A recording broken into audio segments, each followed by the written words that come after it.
Nadia here from Addicted Magazine with Priya from Diemonds. Say hi, Priya. Hey, Priya. So, you guys in this just put out a record. This is album number... It's basically our third full length and our fourth release ever, and it's our self-titled album, which I think is kind of like, it's like a definitive time when the band's kind of like, all right, we can call this album us. So what makes this album, because interestingly, this is, number 4 down the pipe, what is it about this time in this album that finally made you guys decide this is the one that carries the name? I think that we were finally able to channel some of the experiences and influences and just challenges and different types of the ups and downs that we'd actually experienced as being a band and as being adults and growing up in this band into our own songs and our own sound, which is something that maybe we'd always kind of struggled with. We're huge rock and roll fans, we're huge heavy metal fans and music fans, and we kind of wear our influences right on our sleeves. And so a lot of what we did musically involved emulating when we were kids. We were just your idols. Yeah, we want to sound like, in the first record we want to sound like the Ramones meets Motley Crue or whatever, and instead of just being we want to sound like ourselves. Yeah. So that was something that I think just happened naturally on this record because we were just being ourselves. So what is it? You guys have been a band for how long now? I started the band in 2006, basically. That's crazy. So you were 5. I was 2. You were a tiny child. And then in terms of the evolution of the lineup, has that also played a part in it? Have you guys gelled in this formation in a different way than in previous formations? Yeah, I mean, we've had a lot of different people come and go in the band, and that's for a lot of different reasons. Yeah. We've had people it just didn't gel and they moved on, or they joined another project, or we didn't gel with them and we kicked them out, or some firings. Yeah, there's been a couple of tense times with lineups and whatnot, but I think that the lineup that we had most recently, who played on the record,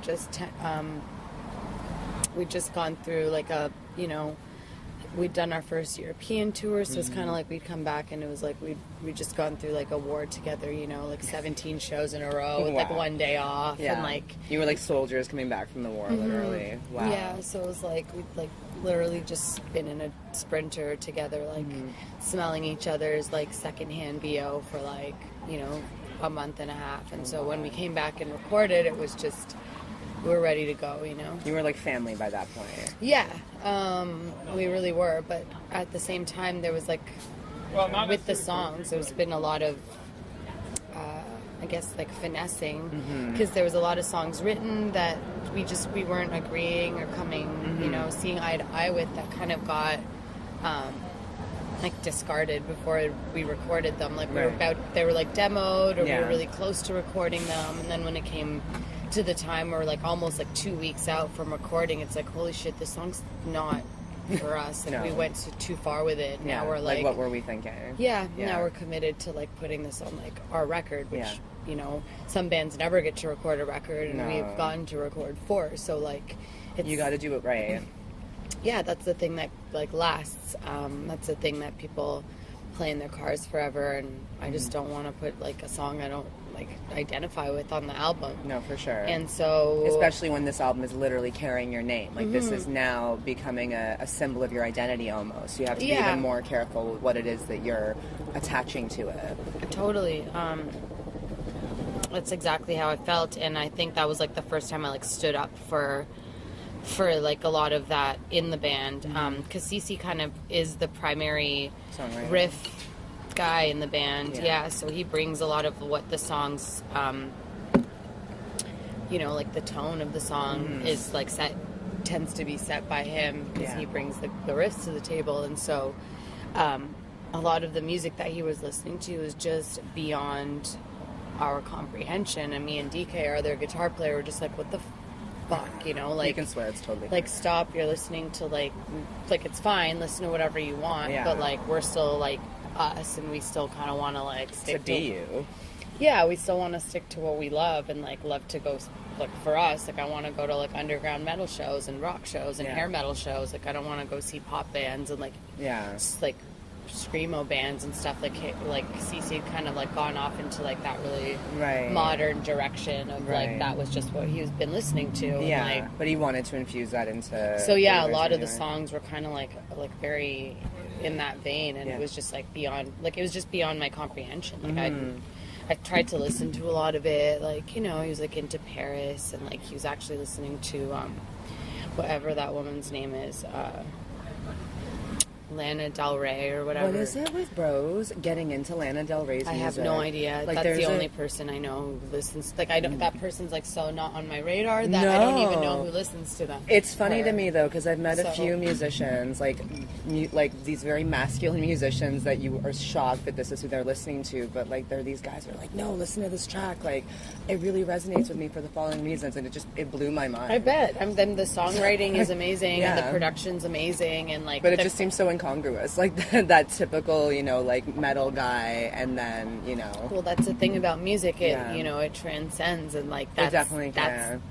That's like this exact conversation that we're having is like a little bit more of what we wanted to bring to like our sound on this record, right? So.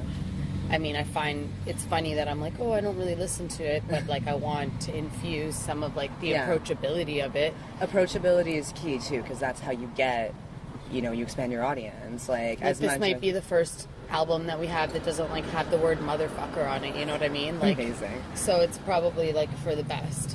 And that it helps you reach a broader audience. So what, you know, you were talking before about standing up for, you know, what you were seeing in the music and what direction you wanted to go in, but also wanting to have that approachability. How do you find that balance, especially, you know, in the genre that you're in, and then kind of trying to transcend? Like, where is it that you keep your identity, but you add that flexibility to see who else you can tap into? It's funny because, like, our last album, we kind of got, you know, you put out a record, and we were on a label, we're on Napalm Records, which originally started as like a black metal label, and they kind of had that connotation of being like metal, and so we kind of got like, oh, Diemonds, the heavy metal band, and we're like, yeah, we like metal, but like, we, you know what I mean? Like, this is us now, I guess. Yeah, like other people were telling us what we sounded like, you know, and we've kind of stopped defining ourselves and playing into all of that sort of, because it's just like, yes, we're metal, like, and we're like, yeah, we are metal, we've always been metal, we've always been rock and roll, we've always been punk rock. But the thing is, like, the underlying, like, for me, I started this band because I like bands like Rat and Motley Crue and Wasp, and like those bands are what, yes, they're considered metal, and yes, there's all that PMRC, like, they're bad, and like the whatever Tipper Gore, and like, or whatever it was, like all that, you know, all censorship that shit. That censorship shit. But like now, when you like look back, you're like, dude, they were like basically in like pop bands. Like the music is so melodic, and like it's so like, it's like almost like the most. It's pop songs with like rock riffs, and like that's how I've always seen our band. You know what I mean? Exactly. Yeah, we're heavy, and yeah, we're like fast, and yeah, we're loud, and yeah, we're aggressive, but yeah, we're also you wear like a lot of black and have tattoos. You know, you fall into a genre, but you don't. Exactly. People and I can always push it saw into it. Yeah. ourselves as super like melodic and like catchy, and like I thought people maybe I was wrong, but people like to get sing along, you know, to the choruses and stuff. That's the kind of music I like. So that's the kind of music I want to make. So the genre classification debate is always funny to me, because I think it just goes back not necessarily to any sort of real need for classification, but it's just like a human desire to simplify things for themselves, being like, it just makes it easier on me to... that brings us to like something like calling the band like female fronted, right? Like we've just played so many shows where it's like, okay, that's like how it's referred to.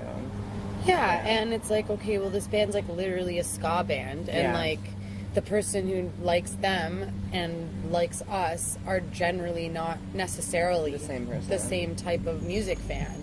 And it's just like, it's because there's a girl in the band. It's like, oh, there's a girl bass player. Let's put this like grindcore band on with Diemonds, you know? And it's just like, that's not a genre. Female fronted is not a type of music. Like, it's an unfortunate byproduct of the society we live in. That's like calling male-fronted a genre. Like, think about how that wouldn't narrow anything down. Exactly. It's the same. Yeah, and that's the sad part, is that it should be the same, and it's still annoying to me. Like, I've been writing about music since like for at least a decade now, and it's still, and I catch myself stopping myself from saying things like female fronted or even focusing on the gender of the band. It's tough because you want to describe the band. You right? do. Like, you want to skip people, because I also, like, I come from a journalism background. I went to Ryerson, and like, I just got my, like, I wrote for the high school newspaper and did it, like, all the way through, and that's awesome. It's my thing too, but like, it's also, it's hard to not play into the stuff because you're like, well, you want to describe the that's band how you do to it. Other people. Well, and that's the thing. So it's like, where again, it kind of comes back to balance. It's like, where do you kind of stick to ideals of, I don't want to play into these old school stereotypes, and I want everyone to just be on the same level. Like, we don't say male, fronted. Why should we have to say female? But on the other side, to me, almost like, as a woman, also a woman of color, you almost kind of want to celebrate these women that are out there, because sadly, but also amazingly, they're still breaking barriers, and they're still breaking down walls, and they're still setting examples to next generation of female creatives to be like, yeah, there's less of us than there are the dudes out there, but we're still doing it. So there's less of us, and like, there's also, like, generally speaking, like, a ceiling on how far we can go. Yeah, like, even a band like, like, I dig and respect a lot, Hailstorm. Yeah. They've been around for, like, at this while. point, like, 20 years or something, because she's been, like, doing it since she was, like, her and her brother were, like, since they were, like, 13 and whatever. Like, they were, like... They were pioneers. Yeah, they've been doing it a long time, but, they're, like, they still, like...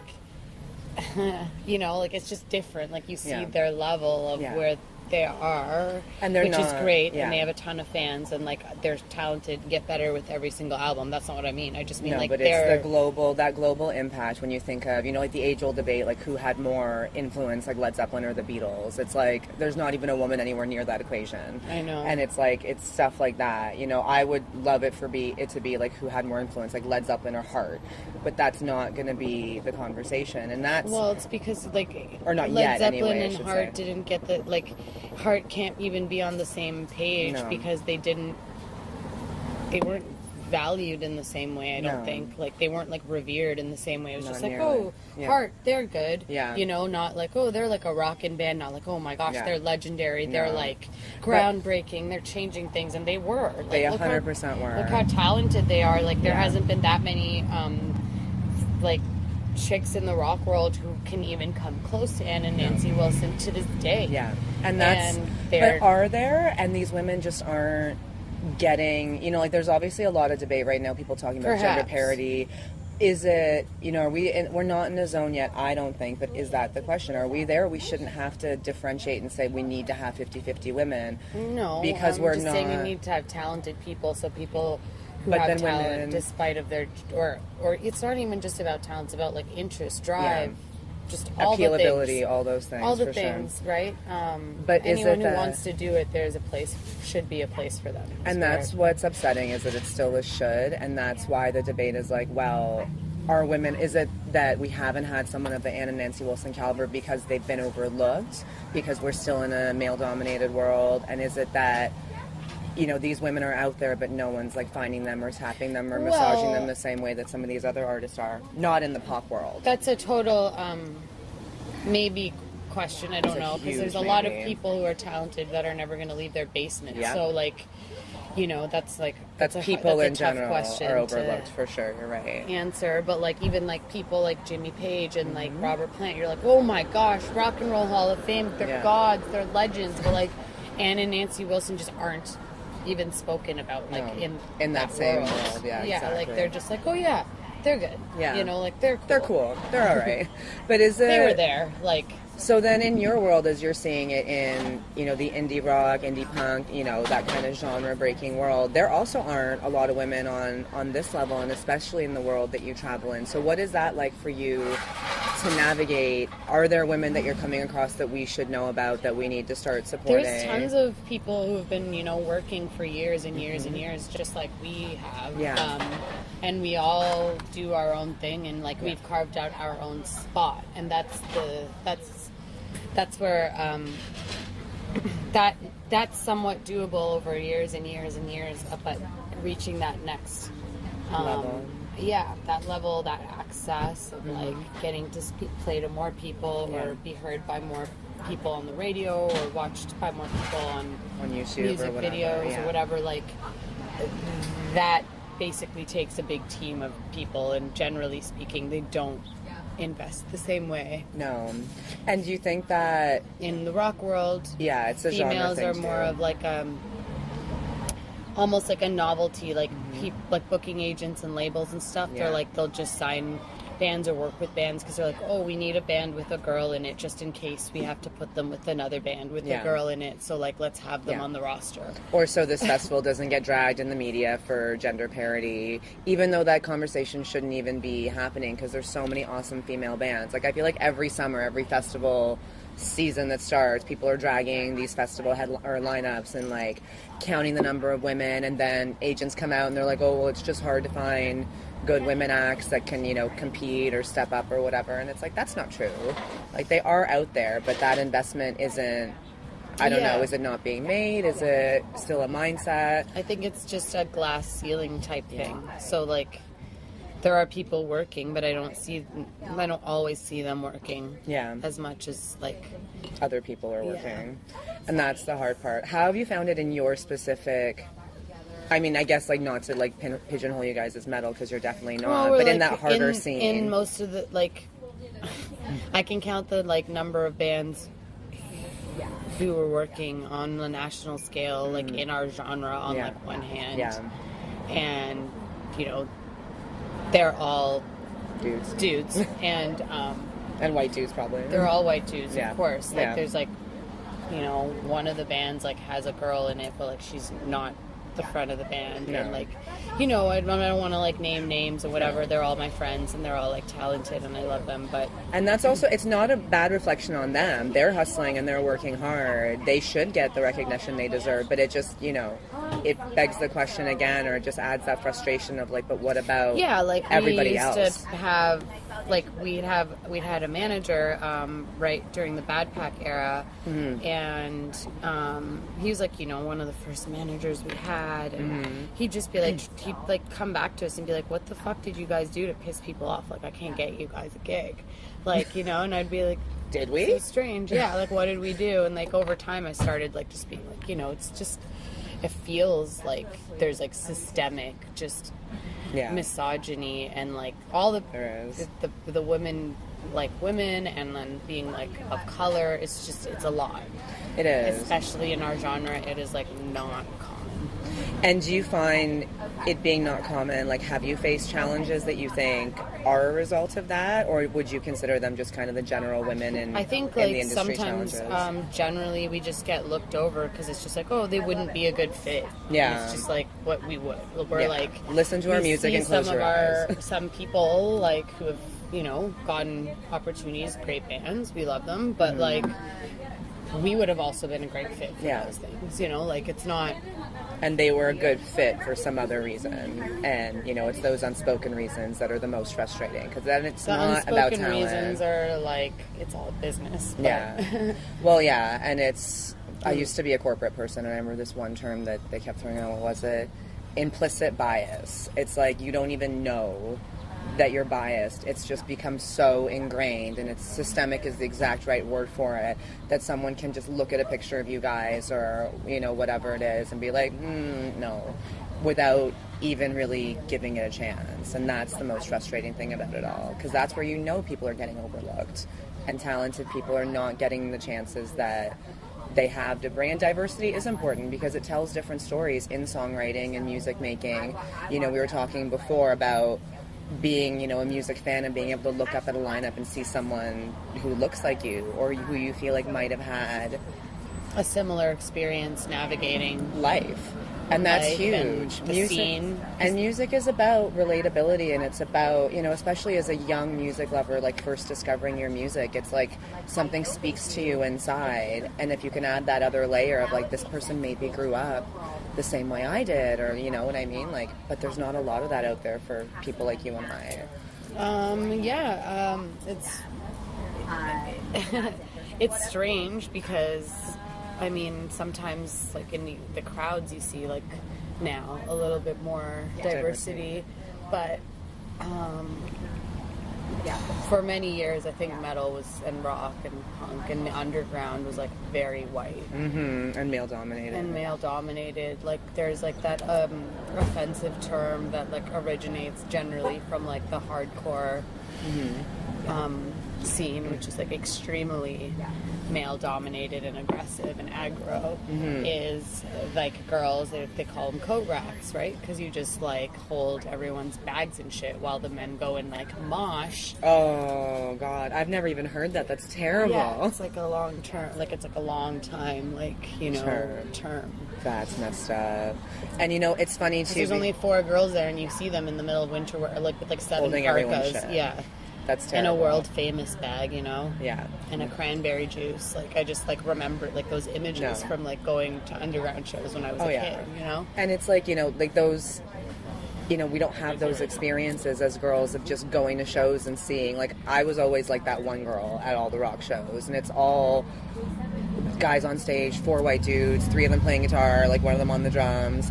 And it's just, you know, again, it goes back to not having that experience, and you're not seeing fans even that look like you, and is, you know, it's disappointing because you want to be at home in your scene, and I feel like that's at least something that's being talked about now.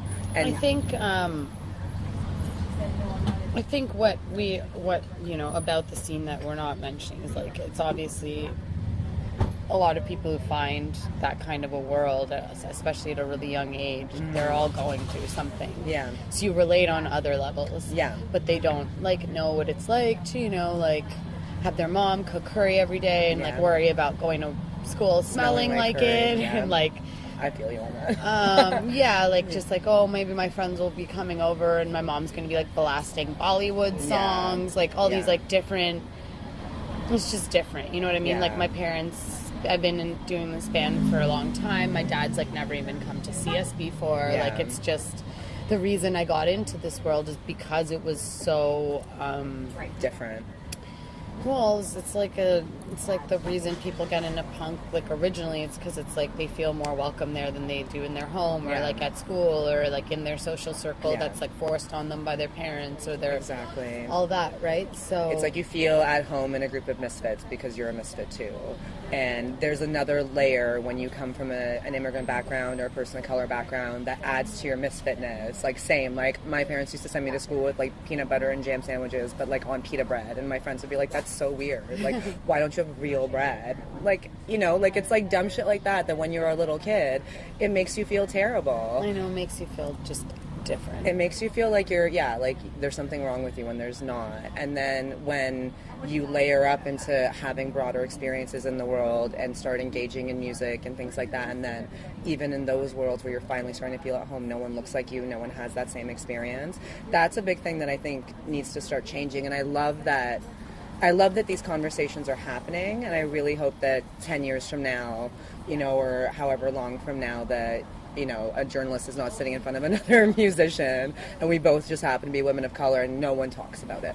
Like, maybe people will see a picture of us and they'll be like, oh, like, those girls aren't white, but that's it. And it won't matter because everyone's just on the same level and everyone's seeing a friggin' smorgasbord of people of all walks of life and, like, you know, abilities. And, you know, like, I'd love to see, like, you know, people who are disabled, like, up on heavy metal stages. Like, that's not happening, you know, yet at this point. Like, people who are differently abled, people who are neurologically different. There's so many layers of diversity that there are, and we're just scratching the surface of just, you know, realizing how much cool shit can come when people who are different and have different life experiences start expressing themselves, and we start intaking all of that. Like, it's just, to me, that's just more goodness that can happen out there, and it's really boring that people aren't about that, you know? Yeah, I think it all comes down to also, like, people feeling comfortable to, like, when they're not, you know, like, somebody, like, for me, like, you know, it was hard just, like, going up on stage and stuff, like, going to, like, the American South, like, doing, things that are just very weird Did you find that there were issues when you did that? Like, yeah, one time before, like, I'll never forget, before I went on to play at Rocklahoma, which is, like, arguably one of the best, you know, like, one of our most memorable gigs ever still to this day. That's a huge festival. Good job on that one. Yeah, it's great, and it's, like, all 80s, and we were, like, fucking amped and, like, just drunk for 3 days, and, like, you know, it was, like, it was, like, a time and a half, and, like, before, so a band canceled, and we ended up getting, like, their slot, and it was huge, and we were so excited, and right before I go on stage, some, like, woman yells out, I can't believe they're letting monkeys on stage these days. Oh my god. And I was just like, I just remember feeling like this nasty feeling in my pit, and then having to get on stage like, and it was give literally like 1 second before, and I like heard it out of like the corner of my ear, because I just have, oh my you god, know, like, despite all of this lifestyle, I have pretty good hearing, and I was just, you know, just like, oh. That's like almost like a test moment though. It's like the universe is like, here you go, like, see what you can take from this, and then you get on stage and then just fucking give her. Totally. It was, you know, it was but just that like, sucks. Oh god, like, yeah, you know, and it's you just not forget, kind of, because we're also from Toronto, so I'm speaking from like a very, it's so hard when we talk about a lot of these things that apply to a lot of other cities, but not necessarily here, because here there's just, it's like the most multicultural city in the world, and it's every day. But that becomes a little bit more apparent. Yeah, if you drive 45 minutes out of the city, or then like, someone can make that same shitty amount, like go to, like, I won't name cities, but like literally 45 minutes east of here, and someone can make that same comment, and that's something that won't ever happen to standard issue bro bands, you know, like, what's the worst that can happen now, you know, to them? Some girl says, you know, something bad happened, and then like there's like a kerfuffle. That's not even stopping most dudes' careers, sadly. And there's people that are still picking on people like you, who are just out there trying to make amazing music for like something that's not even anything bad. It's like, what would prompt someone to think that and say that, and like even like have the moment to verbalize it? Like, that, just like, why is the world like that? It really still bothers me. Yeah, and but like I kind of feel a little bit lucky, because we're like in a great city where generally I don't hear that. I've never heard that before here, that's for sure. No. And hopefully you'll never have to hear it again, like, no matter where the fuck you are. How was Europe? It was great. Like, it was like, we've never played there before. It took us a really long time to get there. But it was fun, because there's just people who have been waiting since day one to see us. To see you guys. Some of our earliest press was overseas in like bigger British publications. So a lot of people maybe thought we may have disappeared, or like, who knows where we were, or what happened, because we never toured like 3 records there. Yeah. And then finally you show up and make their dreams come true. Something like that. It was fun, though. Then we showed up and made our dreams come true, really, you know? They do, like, from all the touring bands that I've talked to who've gone to Europe, they're just, like, it's another level. Like, they have a musical appreciation that we don't have here. You know, we're, like, you know, things haven't changed much for us from day one. Like, we still sleep in the van, and we still... you guys keep it honest. It's just... The reality is, it just hasn't changed for us all that much. We do it for us. The shows have gotten better and better. There's more people at them. Yeah. But we're still an underground band who sometimes gets played on the radio, and sometimes gets played on, or gets to play a bigger festival or whatever. But we're basically, you know, like a bar band and a small club band, and we've toured the country like, you know, 8 times, and it's, you know, it's a passion project. It's a passion that project. Someone needs to, like, bless to take to the next level.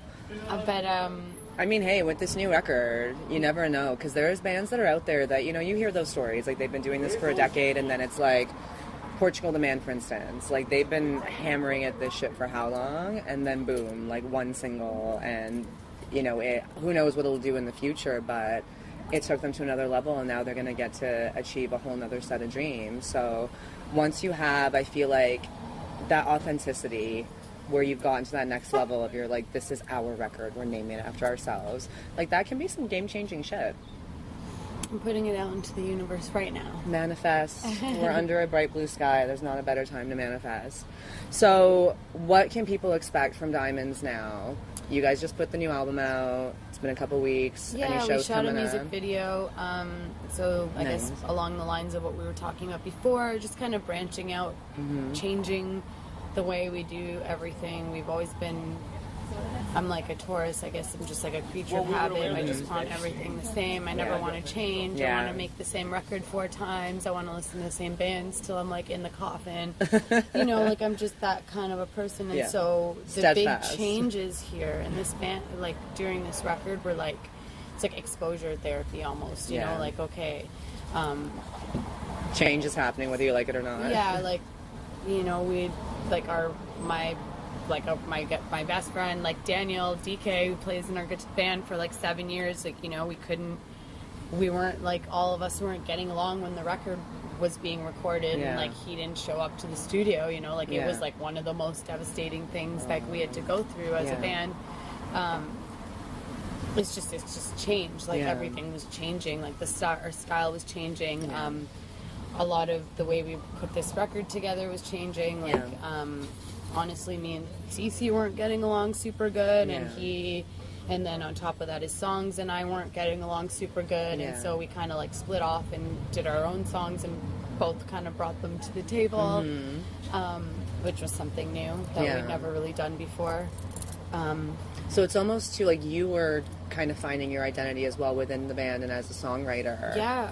In your own way. So I took a lot of the like lead back on what the band, like just, I mean, the band's always been, you know, it's me. I like, you know, envisioned the name and envisioned like doing, it's like funny because everything that we've done, it's been slow and so steady, and it's like, dude, I'm like, when like the clock is ticking, like my hair is turning gray, and I'm just like, what the fuck, you know? But when is this gonna happen? Yeah, no, I mean, I don't know what I was expecting, but like over time, a lot of those things that I would have, like the reason you start a band has happened. Like we've gotten to tour Europe, we've gotten to go to Japan, like we've gotten to play on the Kiss cruise, like so many of my heroes fucking know my name, like it's insane to me. The lineups you guys have been a part of are like dreams come true lineups for like your band and where you guys have come from, like, and it's like crazy to watch. Like on top of that, like just the people I've had the chance to connect with are like people I read about in books in like my bedroom when I was a child, like literally, like posters on your wall, and you're sharing those, like your name is now in lights with them. That's like one of the things that, you know, came out of doing the project, then that's like a huge thing for me. But so what I was saying was the change, doing a lot of things that were out of my comfort zone was like what we did for this band, this project, and like the video. We did the video for the first time without our regular team, which is the same team that's done our videos since 2008. Like, so that's a big comfort zone step out. I wanted to work with I've worked with Sky Sweetnam from Sumo Psycho. Yeah, she's a doll. She's amazing. She's like so talented and like super creative, and it was like really a lot of fun working with her. And I just wanted to like change the gaze on the video, you know, like it's just a different. It's like I want to work with more people who kind of identify with what I've been through or I've done as a creative person, and like that's Sky is one of those people. Like she's, you know, toured in a van for many years doing like with a bunch project. of dudes. Doing a project that she believes in wholeheartedly, even though it's not really that typical or common style wise. Well, and especially considering where she came from. Exactly. And it's very brave. It's funny because that whole background with the pop star stuff, like I don't have it, of course, but I can like appreciate it because I don't love modern pop bands, but you know, I love like the glam Vanity rock and all that. Like I love all those like 80s, like Stacey Q, and like I don't like Madonna, but like like the big hair and like the like just giving her like unapologetic, just like having fun with it. Like that, when I think of 80s pop, that's what I think of. And when I see Sumo Psycho, because like I remember Sky Sweetnam from the beginning, and it's been fun to see her now doing her thing and feeling so much more at home in her genre and in her skin, and just having so much fun with it. Yeah, you know? Totally. And it's like what you were saying about what the reasons why you do this, and like, you know, you put the blood, sweat, and tears into it. It's for that feeling of like, look at what I made, look at what I've done, look at what I've created, and look at the experience. A lot of it has been, you know, it's like a currency it's like a portal to like the best life experiences in the world. So 100%. like, yeah, I come home and work 7 jobs, but like it's fine, you know. It's honestly because a lot true. of people work 7 jobs and don't get to have like something that And you know what? Those are life-changing trade experiences. it for anything. I wouldn't. That's you awesome. Can't put a price on it. So no, and it's in the end, it's something that no one can ever take away from you either, because you've created not only your own experiences but experiences for other people because of what you've made and put out there. Like, you've probably made a bunch of people's lives better. It's crazy. Like when we went to the UK, there was people who came to every single show that we played. That's awesome. I'm like, we're driving overnight and stuff and to they're get there. places, and they're there. That's awesome. You know, and you're just like, this is mind blowing. And like, we go to Japan, people like flew there to see us. Really? In the UK, people flew from like 7 different countries to see us at like this festival, because they're like, wow, like we're so proud of you guys for like doing this. Like, it's like a family thing almost, you know. See, that's amazing. And that's the power of music and the power of creation. Like, it's just like, you know, when you go back to saying I have 7 jobs, like, it's totally worth it. And it's for shit like that. It's like you've created something bigger than yourself, that as a human being, if that's something you're able to do, like, that's a huge life accomplishment. And not a lot of people can say they've done that. And, you know, you probably got like a bunch of little like mini Priyas out there being like #goals. Like, that's what I want to do. And that's fucking cool too. So. Yeah. Well, if you're listening, start bands. Little girls out there, yeah, if you could give some advice to music loving, I mean everybody, but you know, let's talk to the little girls, especially the little girls whose parents probably came from somewhere else. I'd like to say that one of the main things that I'm working on now as like an adult music person is learning an instrument a lot better. I wish that I had like kind of been the other way around, and started like really honing in on that early. So that's something that I would definitely suggest to a person who loves music, is pick up an instrument and try it yourself. Another thing is, if you want to make music and you want to tour and you want to get to that level, then do that. Don't wait around. Just do it. Like, time and your creative output and like your love is like really the only currency that, you know, there is. So those 3 things, spend them wisely, because time flies. Like, I can't believe I've been doing this 12 years and I'm still, you know, we're still having this conversation about being a girl in a band. I'm like, I've always been a girl in a band. Like, that's almost all I know. Yeah. But hopefully in the next 10 years, because of people like you and the advice that you just gave, the 10 years younger me and 10 years younger you won't have to talk about what it's like to be a girl in this business, because there'll just be girls in this business and there'll be guys in this business, and we'll all just be making it in this business, and who gives a fuck about the rest of it? Just make good music and have good times and support each other. That's what it should be about. Exactly. I think we're lucky also in Toronto that over the course of, like, you know, our doing this band, there was like a little bit of a scene that kind of built up around it, and it was a lot of fun for a time there when everybody was kind of had all eyes on Toronto with the like our underground metal scene. It was all that Cauldron, indie rock, not indie rock so much, but like classic traditional metal, underground metal. Like, so it was like us, Cauldron, Skullfist, Midnight Malice, and like everyone was kind of like, you know, it was cool, like seeing there was people, a little family. like identify with Toronto in like this really cool way. And I think a lot of people moved to the city during that time to like make heavy bands. So that was cool.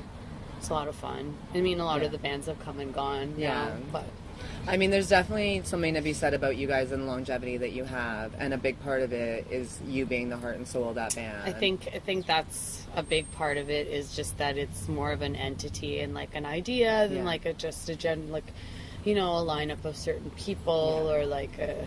It's like outside of itself now. Like, Diemonds is Diemonds, and it will continue to live on no matter what. I think so. I mean, Diemonds are tough. That's what, you know, I can see the identification there for sure. Like, they'll outlast the next ice age, or like cockroaches. That's you. That'll be you guys. You'll be headlining that festival. The ice, the Apocalypse Festival. last band in the world. Yeah, headlined by Diemonds. Still the last band standing. Well, honestly, like this could, like I said, I think this could be a game changer for you guys, and I hope it will be. And we're putting the vibes out there to the bright blue sky. The sky's the limit for Diemonds. And hey, if I could be one of the first people to remind people of that and get them on board, then I'm happy to do it. Thanks, girl. Dude, thank you. Thanks for taking the time. We survived.